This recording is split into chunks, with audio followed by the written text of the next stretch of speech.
Hi, everyone. Hello. I am Lauren. And I am Ken. And this is Paradise After Dark. Dark. Paradise After Dark is an independent podcast covering true crime, Unsolved mysteries, missing people, urban legends, and strange places. If you'd like to support our show and get early and ad-free episodes, plus extra Paradise After Dark content, you can go ahead and sign up for our Patreon at patreon.com/Palmahawk Media. That's PALMAHAWK Media. And also be sure to check out our website at paradiseafterdark.com. On the website, you'll find links to all of our episodes, even the archived episodes, mailing list, merch store, links to our social media, tickets to our 5-year podiversary. Yeah, and you'll also find a tip jar there. So if you just want to help out the show with a couple little coins, you can swing by there and throw some change in the tip jar. And we'll actually give you a shout out on the show. Yeah. We will. Speaking of shout-outs. Yes, we need to welcome Nancy to our Patreon. Welcome, Nancy. Welcome. Welcome to the dark side. And as I was just mentioning, we want to tell you again that on Sunday, March 26th, we are having a 5-year podiversary celebration.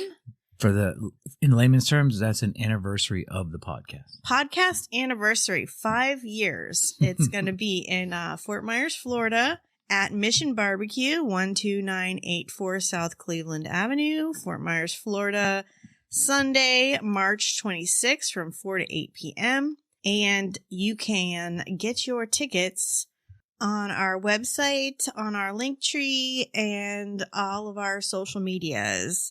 And just so you guys know, the tickets are for food only. There's going to be a barbecue buffet. We're not profiting off of this. We're just going to be eating. That's it.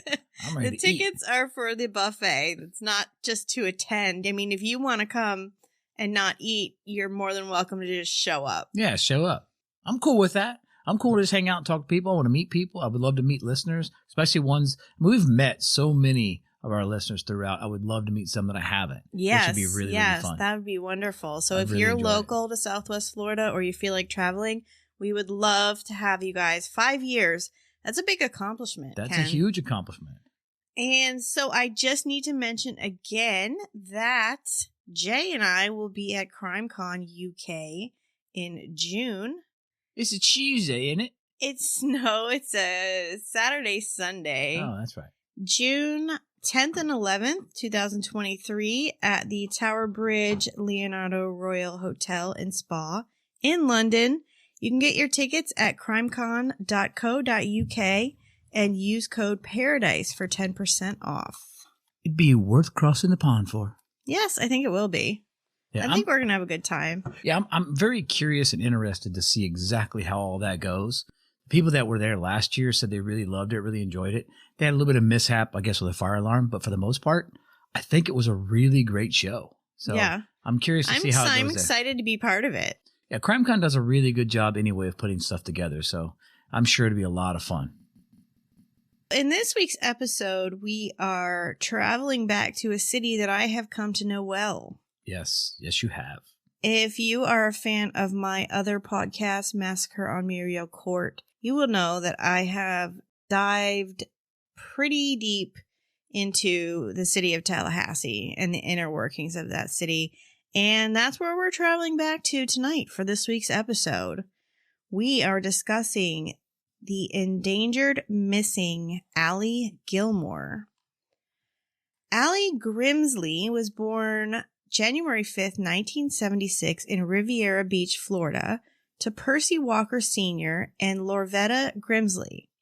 She was named after Muhammad Ali. Allie never knew her father, and for the first 11 years she was raised by her mother's niece, Gaynell. In 1985, she found out who her father was, but it was too late, as he had passed away just 2 months earlier. Soon after Allie moved back in with her mother and stepfather, Carl McLawrence, ran a tight ship. Skirts couldn't be too short, everyone had to be home when the streetlights came on, and at age 18, everyone had to register to vote. I wanted the best for my children, Lorvetta told the Tallahassee Democrat 6 months after Allie disappeared. Allie attended Jupiter High School, where she was a standout track star and graduated in 1993. She then went on to attend Florida A&M University in Tallahassee and graduated with a degree in health information management. She decided to stay in Tallahassee after graduating, drawn by the city's low crime rate and slower pace of life as compared to West Palm Beach, and took a job as an analyst for the Florida Department of Health. She also continued to work part-time at Publix, a local grocery store where she had worked since high school. A year after Allie graduated, she met James Gilmore, and Allie and James married in October of 2000, and Ollie's hard work had finally paid off for her when she was able to purchase her first home off Lorraine Court on the south side of Tallahassee. Now, Allie and James would live there together, but after several years, the couple began to struggle and tensions grew between them. You see, money was tight as James had to pay child support for his 3 children from a previous relationship. Well, James was working too, but his child support was so much that there wasn't any money left over for him really to help her with the bills. So to make ends meet, Allie had to continue working 2 jobs while James went back to school at Tallahassee Community College and then on to Flagler College. I can give her a lot of credit for my college degree, which has definitely made my life better, James said. If not for encouragement and support, I don't know that I would have ever went back to school to get it. But Ollie soon became tired and resentful of having to work so much.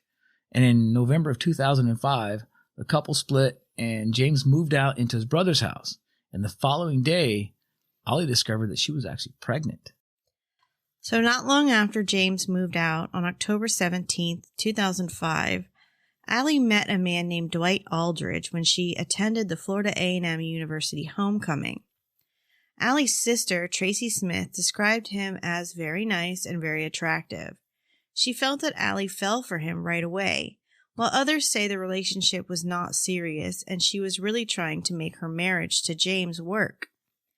They started attending marriage counseling, and Allie told her coworkers she was hopeful that the 2 of them would be able to work through their differences and move forward as husband and wife. Allie told her other sister, Atala McLawrence, that James was the father of her baby and she loved him. Allie vanished from her home on Lorraine Court in the middle of the night on February 2nd, 2006. She was 30 years old and 4 months pregnant.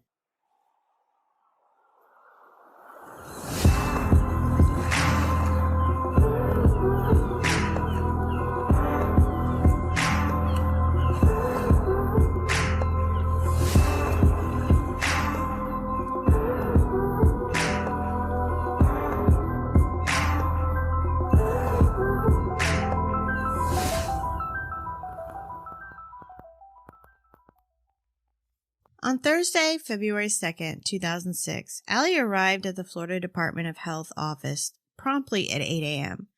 She was upset that day because she had just learned that her property taxes were going to rise significantly and she wasn't going to be able to pay them. She discussed this with her boss, who was also a good friend, Liz Denson. She left there around 5 p.m. and headed for her second job at the nearby Publix. James spoke to Allie around 8:45 that evening while she was working. She reminded him that the following morning they had a counseling session at 9 a.m. She finished her shift at Publix at 11 p.m. and told some of her coworkers that she planned to head straight home. She walked out of Publix carrying 2 slices of pizza she had purchased on her break. It would be the last time that anyone ever saw her. Ollie, described as always punctual by her family, didn't show up for work the next day. Her co-workers knew that she had counseling sessions set up with James the next morning, so they assumed that she would be in later. But Ollie didn't show up to the counseling session either. But neither did James. James claimed that he overslept, so he tries to reach out to Ollie. Now, he left her a message for her at her day job, but she never called him back. And the following morning, which is now Saturday, James called Ollie at her home and got no answer. He then goes to her house, but gets no answer when he knocked on the door. Her car was in the driveway, so he assumed that she must have just been really angry at him for missing the counseling session, which would make perfect sense. Yeah. You know, she's mad. She's silent treatment. She's not going to talk to him. So Ollie's co-workers also became very concerned when Ollie didn't show up for work again on Monday. Now, this was very unusual and out of character for Ollie, so they visited her house. And after getting no response, they decided to call the police. Now, this just emphasizes how liked of a person that she was and how routine-oriented that she was, that even her coworkers were concerned for her due to the circumstances that were so far out of the ordinary. According to police, there was no signs of a struggle at Ollie's home. Her front door was locked and her porch light had been left on. Her car was in the driveway and her purse, wallet, and IDs were inside. The only things missing were her and her house keys. But there was one window unlocked, a side window that led to the spare bedroom. It wasn't open, just unlocked. So not sure of the significance of that. Her bedroom showed her blanket pulled back as if she was laying in bed at some point. Next to it, a prenatal book she was reading. According to Lieutenant Jeff Mahoney, a homicide investigator at the time who responded to the house. Allie's Publix uniform was laid out on her bed, an indication that she had made it home from her shift that night on February 2nd. The following day, the police brought in a forensic team to perform a thorough search of the house for clues to Ollie's possible whereabouts. And they also impounded her car and processed it again for any possible forensic evidence. Now, nothing was found to suggest that foul play had taken place. Can I just interject here? Just a thought. You know, a lot of times if an adult goes missing, you get the runaround from the police. You know, they're an adult, they're allowed to go missing, this and that, this and that. But it seems like for whatever reason, in Allie Gilmore's case, they brought in a forensic team the following day, even though no foul play was suspected. So it's kind of this is sort of an outlier when it comes to missing people. There must have been something, maybe because she was pregnant, there must have been something pushing the police to act quicker than they normally would have. Yeah, they put in a lot of effort in this case. And it could be that they were legitimately just concerned for a missing person. And I'm sure that between her coworkers and everything else, her not showing up, you know what? She worked for the State Department. She worked for the Florida Department of Health, which might have been a state entity, which could have led, maybe somebody in that office had some pull and said, look, our employee is way out of routine here. Something's not right. Yeah, that very well could be. Or maybe police just said, hey, everyone seems to be serious about this. We've got to take this seriously. Let's go ahead and jump on this right now. And that's very possible. I mean, the subdivision where Ollie lived was still under construction. So, I mean, there was still a lot of vacant buildings, some houses that were still under construction. And all these police officers came in and they sort of canvassed this entire area. I mean, they carefully combed through everything, looking for any sign of Ollie, but they came up empty. I mean, they were looking for something, so they gave it their all. I mean, detectives canvassed the entire neighborhood. They questioned all the residents, and as they did, they were learning more about Ollie's daily habits. And as I mentioned earlier, since she was very routine-oriented, everything the detectives heard did indicate that she maybe didn't go missing voluntarily. Well, large-scale searches were done in Tallahassee and nearby Apalachicola National Forest, but they did not turn up any clues. In March of 2006, an anonymous donation from a local business brought the Big Bend Crime Stoppers reward up to $30,000 for information leading to Ollie. 3 huge billboards with Ollie's face and information were erected around Tallahassee. Also, in March, just over a month after Allie's disappearance, Tallahassee Police Sergeant Jeff Johnson, who is the head of the Homicide and Assault Unit, told the Tallahassee Democrat that police are still searching for clues, but now they suspected foul play based on the amount of time that Allie had been missing. Well, in April of 2006, a massive search was planned, and the Pensacola branch of the Class Kids Foundation came in to help, joined by the Escambia Search and Rescue of Pensacola and the local Southeastern Canine Search and Rescue groups. So they put this big, massive, hey, let's go find somebody search together. Ollie's sister Tracy got in touch with Class Kids organization when she read about their involvement in a missing persons case out of North Carolina. We believe that when a person goes missing, it's not just the family in pain. It affects the entire community, said Brad Dennis. He's the director of the search operations at Class Kids. The foundation was started by a man named Mark Class in 1994 to give meaning to the death of his 12-year-old daughter, kidnap and murder victim Polly Hannah Class, and to create legacy in her name that would be protective of children for generations to come. I mean, this is a This is a magnificent organization. Yeah, and I think a lot of people are familiar with the polyclass case. Yeah, I think we've mentioned it numerous times. Yeah, it's something people recognize. So it's good that he did this. Now, at the time of Ollie's disappearance, the foundation had been involved in more than 50 missing person cases, and somewhere between 10 and 20 of them were missing adults. Right, so they don't just help with missing children, they help with missing adults, obviously. They understand that someone's missing. So again, whenever someone's missing, there's a possibility that you have obviously the victim is missing, but then there's multiple victims surrounding those, the family members, as we always discuss. So family, friends, and police looked for Allie for more than a year using billboards, flyers, and volunteers.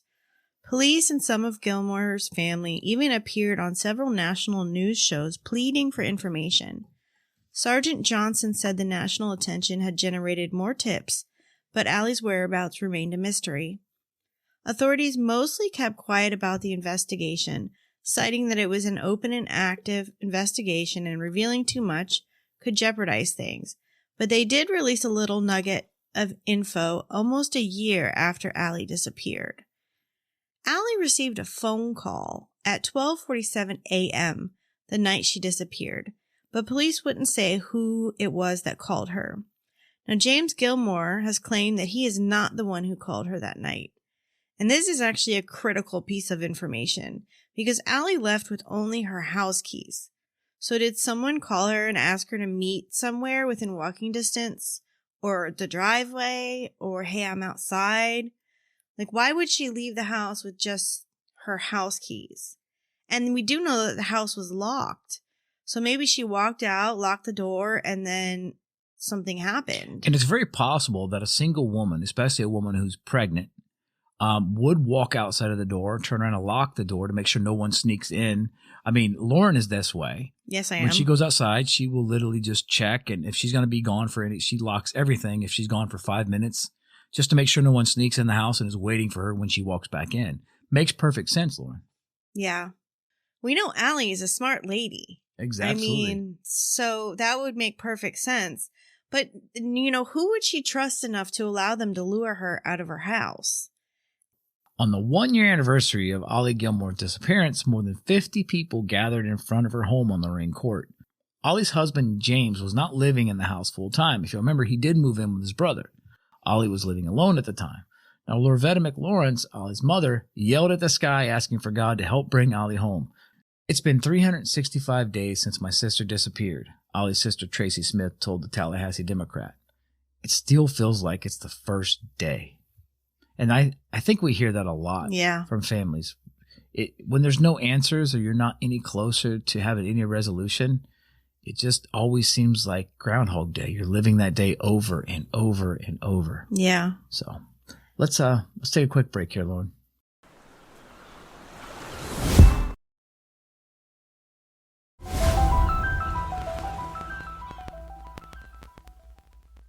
Okay, well, in March of 2007, a judge awarded all of Ollie's assets to her husband, James Gilmore. Mind blown. Well, no big surprise that Ollie's family was unhappy with this and vowed to appeal this ruling. Ollie's sister, Atala, told the Tallahassee Democrat, "It's too early to move on and worry about the benefits. We're trying to find Allie, and he's trying to get her benefits. He never assisted with the searches. He doesn't deserve anything, not a dime." We haven't found any information about whether James did or didn't assist in the searches for Allie. Police said at the time of this court order that there were several people of interest in Allie's disappearance, including James Gilmore, but also stated that he had been very cooperative throughout the investigation. Yeah, I think they said they did a polygraph. I'm not sure. No, there was a polygraph. They did a voice. Is it a voice stress test? A voice stress test. Yeah, they did the voice stress test with him, and he passed like with flying colors.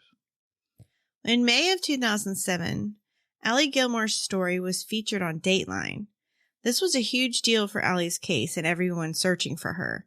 Sometimes people who were apprehensive before will come forward after a national news story airs, or they may remember something, said Tallahassee Police Department spokesman David McCraney.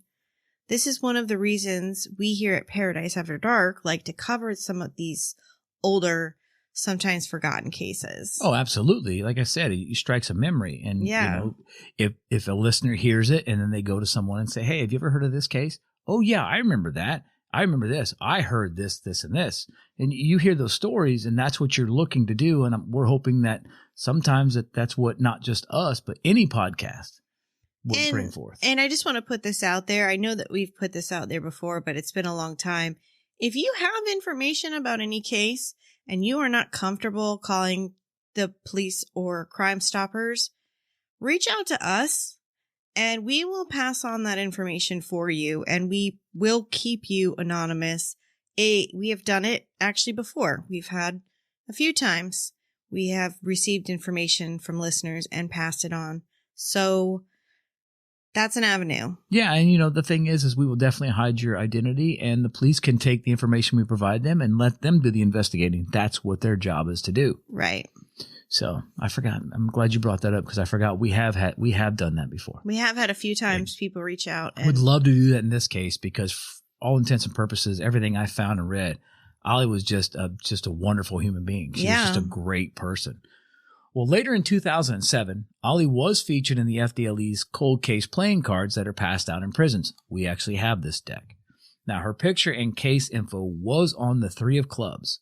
And it wasn't until July of 2009 when Dwight Aldrich, the man Ollie was supposedly dating when she vanished, spoke publicly.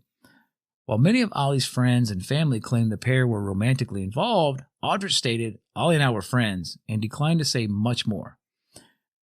I don't know. I can't get into too much detail with what I spoke to police about. And he couldn't recall much detail about the last time he saw Ollie, and declined to speak further until he consulted with his attorney, which always is a red flag to me. It's like, oh, hey, you're asking me questions? Let me tell you everything I know. But when they start asking for an attorney, I'm kind of hit or miss on that. It depends on the situation. I'm a little hit or miss on that, too. It depends on the situation. I say I wouldn't ask for my attorney, but maybe I would. I don't know until I'm in that situation. Well, several days later, in an email to the Tallahassee Democrat, he said he didn't want to comment any further. In an email Ollie sent to her sister Tracy on December 20th, 2005, she described her relationship with Dwight Aldrich. It reads in part, Dwight and I still talk about 2 or 3 times a day. We see each other 3 times a week. He said I changed since I am pregnant. My past miscarriage haunts me every few days. Then on top of that, the paternity issues. And a couple years earlier, Ollie and James had been pregnant and lost the baby. She had a miscarriage. Tracy Smith said that Ollie was not sure who the father of this unborn baby was, her estranged husband James or her new boyfriend Dwight. Around the same time that Dwight finally spoke publicly, James Gilmore made a few more comments. But first, earlier, when we talked about the judge awarding James all of Allie's assets, he said that he was having financial trouble because Allie was the breadwinner, and with her gone, he couldn't pay his bills. Their house eventually went into foreclosure. When he commented again in 2009, he told the Tallahassee Democrat that his wife's disappearance has been a burden. I'm in a position where I have to start all over again financially. Why does James seem to be more concerned about money than his missing wife and unborn baby? In that situation, you would assume that someone would be more concerned with their family and the whereabouts of your wife, whom you were going to counseling with. Was someone obviously you loved enough that you were trying to do the counseling, you tried to work it out. You loved enough and cared enough about that when she went missing, you wanted to obtain her assets to help yourself financially. But you're absolutely right. Why such a concern about finances? I don't know. Allie Gilmore's disappearance case stayed cold and quiet for many more years. When serial killer Samuel Little was arrested in 2012, there was a brief period where they looked into the possibility that he had killed Allie, since he admitted to killing a black woman in Perry, Florida in 1993, along with 89 other women across the country between 1970 and 2005. But there was no solid link found there. I think anywhere across the nation during that time frame, Samuel Little's always got to be looked at. Yeah. What a monster He was. This guy was. Yeah. Well, finally, over 15 years after Ollie's disappearance, in October of 2021, police released just a little more information about her case. Now, first of all, they finally said, Lauren, who made that call to Ollie at 12:47 on the night she vanished. It was Dwight Aldridge. Remember the guy that wanted to lawyer up, the guy that wanted to be quiet? And Aldridge admitted to calling Ollie, but lied about where he was when he made the call. And he claimed to not be anywhere near her house when he made the call, but the cell phone tower, everybody knows about that cell phone tower data. It refutes all of his testimony, saying, hey, I didn't make that call. I wasn't near the house. Oh, yes, you were, because we have data that says you were close to the house, which leads me more to believe along the lines of what Lauren mentioned earlier about, hey, I'm outside, come see me, or something in the driveway. His phone towers were hitting in her neighborhood at that time, said Lieutenant Jeff Mahoney of the Tallahassee Police Department. I think that he lied to us about his alibi, about where he was, explained Lieutenant Mahoney. Lieutenant Mahoney also stated to ABC News that Allie had a day planner and the date of conception of her child was circled and the initials DA written on the date. It was October 17, 2005, the day of the Florida A&M University homecoming. This is where she met Dwight Aldridge. So it's hard to tell whether that's the date they met or maybe they met that night and something happened that night, and it's quite possible that that is when she became pregnant. Well, this information was backed up by Allie's sister, Tracy Smith. She potentially didn't know who would be the father, either James or Dwight, but she was more so thinking Dwight because Dwight attended her OBGYN tests and appointments, and he was excited, or seemed to be excited, Smith told ABC News. You would think that's information that he would have provided to police or public when he was actually asked about it. Like, yeah, I know she's pregnant.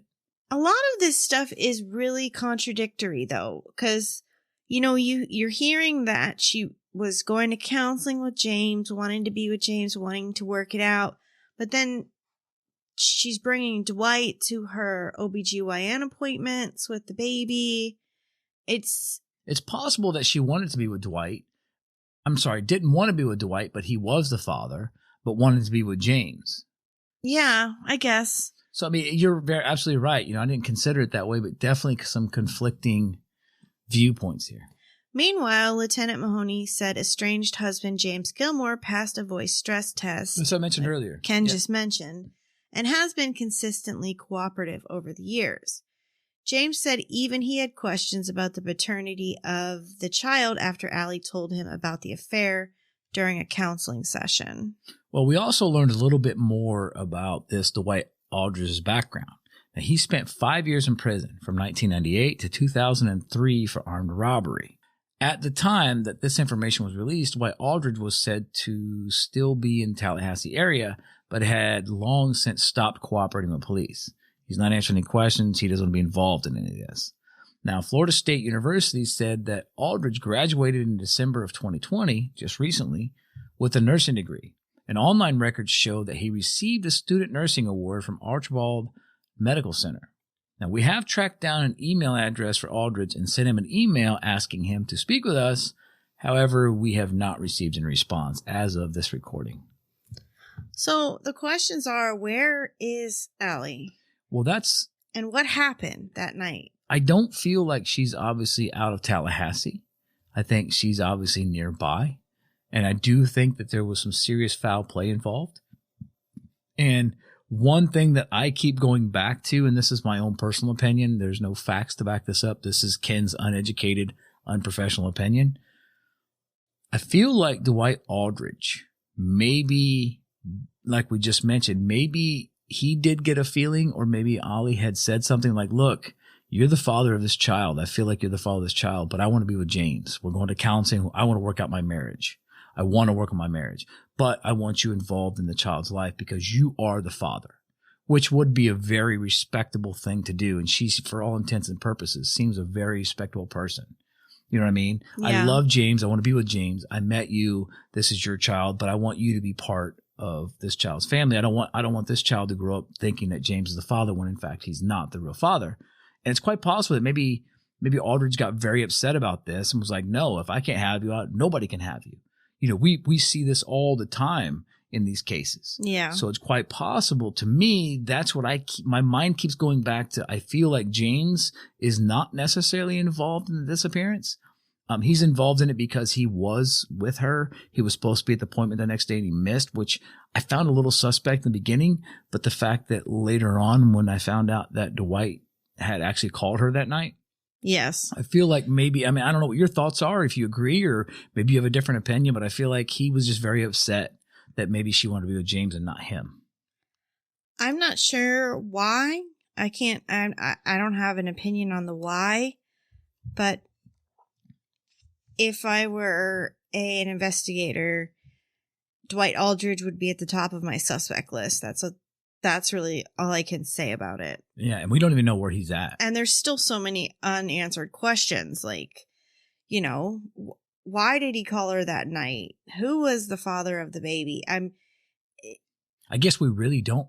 We don't honestly know, I suppose. No, you're right. we don't. I never considered that thought when I was going through all that. Yeah, we don't know. So what happened? We don't know. But it's Tallahassee, and every case we cover in Tallahassee, every question creates 3 more questions. That's true. That's so true. Every time you get an answer, there's 3 more questions. So, all right. Well, if you have any information about Allie Gilmore, please contact the Tallahassee Police Department at 850-891-4200, or you can make an anonymous tip to Crime Stoppers at 850-574-TIPS, TIPS.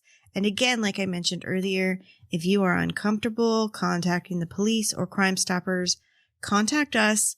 Use a bogus email. We don't need to know who you are. We don't care. We just want justice. We want Allie found. Any other case, we just want to help. So we are definitely willing to keep your identity secret and pass along information. Yeah, and you can also go to projectcoldcase.org and you can read about Allie Gilmore. You can see some photos on there. You can check out the social media, as Lauren always posts great stuff there. And they also have an avenue where you can submit tips there as well. Okay. All right. Anything else you want to add to this case tonight? I mean, this was a beautiful soul out of Tallahassee for all intents and purposes. I think she was just caught up in a really bad situation and was probably, I don't know, her life may have been ended, unfortunately. I mean, I can't imagine that she would have gone all this time without notifying someone, which I find to be very disturbing. Yes, I agree. So I guess that's going to be it for tonight, Lauren. Again, if you'd like to support the show, please subscribe to our Patreon at patreon.com/Palmahawk Media. That's PALMAHAWK Media. And check out our website for links to all the social media, our merch store, and much, much more. And please make sure to subscribe to the show on whatever platform you're listening and rate and review. This really helps us branch out and reach a wider audience. And as always, thank you all for listening to Paradise After Dark. Dark, dark, dark, dark, dark.